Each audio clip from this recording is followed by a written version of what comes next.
ನಯನ ಹೋಮಿಗೆ welcome. ಇವತ್ತು ಬಾಸುಂಡಿ ಮಾಡಿಕೊಳ್ಳುವ ವಿಧಾನವನ್ನು ನೋಡ್ಕೊಂಡು ಬನ್ನಿ. 1 ಲೀಟರ್ನಷ್ಟು ಹಾಲು ತಗೊಂಡಿದ್ದೇನೆ. ಸ್ವಲ್ಪ ಕೇಸರಿಗೆ ಬಿಸಿ ಹಾಲು ಹಾಕಿಟ್ಟಿದ್ದೇನೆ. 2 ಚಮಚದಷ್ಟು ಸಕ್ಕರೆ ತಗೊಂಡಿದ್ದೇನೆ.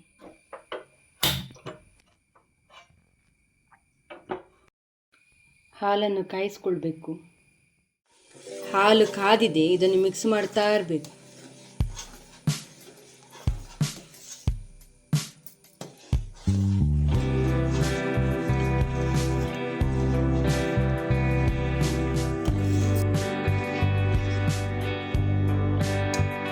ಈಗ ಇದಕ್ಕೆ ಕೇಸರಿ ಹಾಕ್ಕೊಳ್ತೇನೆ. ಇನ್ನು ಮಿಕ್ಸ್ ಮಾಡ್ತಾ ಇರಬೇಕು. ಮನೆಗೆ ನೆಂಟರೆಲ್ಲ ಬರ್ತಾರೆ ಅಂತ ಹೇಳಿದಾಗ ಈ ಸ್ವೀಟ್ ಮಾಡಲಿಕ್ಕೆ ಸುಲಭ. ಮನೆಯಲ್ಲಿ ಎಲ್ಲರ ಮನೆಯಲ್ಲಿ ಸಾಧಾರಣ ಹಾಲು ಇರ್ತದಲ್ಲ, ಹಾಲು ಮತ್ತು ಇದಕ್ಕೆ ಸಕ್ಕರೆ ಬೇಕಾದದ್ದು. ಕೇಸರಿ ಆಪ್ಷನ್, ಬೇಕಾದರೆ ಹಾಕ್ಕೊಳ್ಬೋದು. ಅದು ಕಲರ್ ಒಳ್ಳೆ ಕೇಸರಿ ಕಲರ್ ಬರ್ತದೆ ಅಂತ ಅದನ್ನು ಹಾಕೋದು ಅಷ್ಟೇ.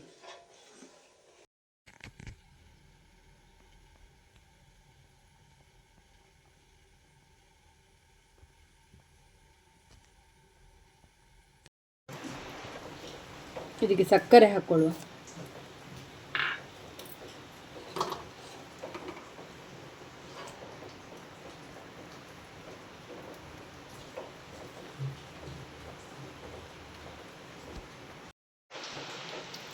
ಬಾಸುಂಡಿ ಮಾಡುವಾಗ 2 ನೆನಪಿಟ್ಕೊಳ್ಬೇಕಾದ ಅಂಶ ಅಂದರೆ, ಒಂದು ತುಂಬ ದಪ್ಪ ಹಾಲಿದ್ದರೆ ತಗೊಳ್ಬೇಕು, ಮತ್ತು 2ನೇದು ತುಂಬ ಕೈ ಆಡಿಸ್ತಾ ಇರಬಾರ್ದು, ಮಿಕ್ಸ್ ಮಾಡ್ತಾ ಇರಬಾರ್ದು, ಕೆನೆ ಎಲ್ಲ ಬರುವುದಿಲ್ಲ.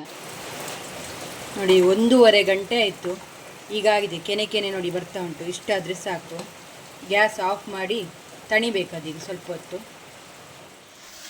1 ಲೀಟರ್ ಹಾಲಲ್ಲಿ ಇಷ್ಟೇ ಆದದ್ದು ನೋಡಿ.